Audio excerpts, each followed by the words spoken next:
Hello, and thank you for being here. I'm Anette Carlisle, and I'm Director of Panhandle 2020. And today we're going to talk about poverty and perspective in the Texas Panhandle.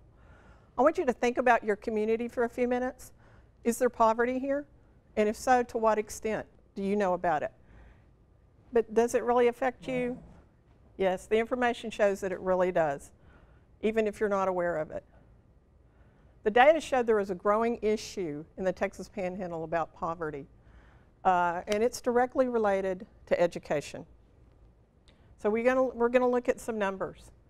If you look at poverty by type, from individuals or to youth, are the two things we have up here. This is for the United States from 2000 to 2010. You can see it's growing both for individuals and for the youth, even more so. If you look at Texas, same thing. Our numbers are growing, and they're even higher than in the United States. But let's look at the Texas Panhandle, and let's look at Amarillo specifically.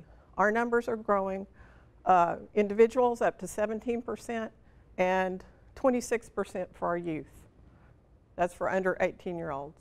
But if you look at just our school population in Amarillo ISD, in the year 2000, it was 51% free and reduced lunch. And if you look at 2013, the numbers have grown significantly to 67%. Those numbers are projected to continue growing. Those kids are more expensive to educate, and those children are less likely to continue through the system into college and into a living wage job. So we're doing everything we can in our community to change that. We need your help. Poverty is growing in our state and in our region. Poverty levels were set in 1963. And for a family of four, that means $23,500. To really get by, the column on the far right is $47,000. That's what it takes to barely just get by in our community. And the numbers for our free and reduced lunch are either $30,000 or $45,000, $43,000 for the reduced level. And that's 185% of the 100% poverty level. We learned that there are different types of poverty. And it depends which type of poverty an individual or family lives in on how you work with them and how they're going to react to the world around them. We learned what poverty teaches. It teaches that you're deficient. There's something wrong with you personally. And we learned what education means to a child growing up in the crisis of poverty. It's very different than a middle-class child. So we need to really make sure we're doing everything to meet the needs of those kids, to get them through the system. We also learned that until you meet the basic needs level of Maslow's hierarchy of needs, you cannot get to the levels where you're going to be able to educate the kids or to move a family out of poverty. So you've got to have the both and. What works? Well, mentoring. Mentoring is one of the things that has worked in our community. It's been very important in our Navigator neighbor work, where we train individuals around poverty and match them with a low-income individual or family. And that's been very powerful in helping move families out.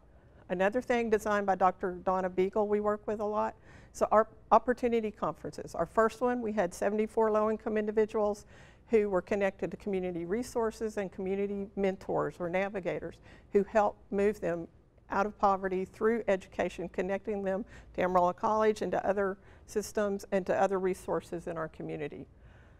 The Opportunity Conference restores hope, reduces isolation, and eliminates the shame that families living in crisis of poverty have.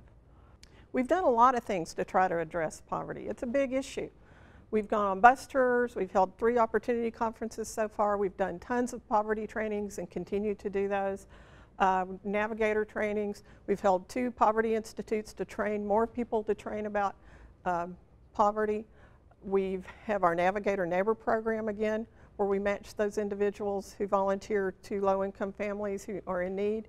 But Cal Farley's loved that so much, they took it under their umbrella and created a whole department around it in their community engagement program. Amarillo College has renewed, or has a huge focus on the issue of poverty and the challenges meeting the students. Our No Limits, No Excuses initiative is more recent and has really focused on addressing and removing the barriers families in poverty face.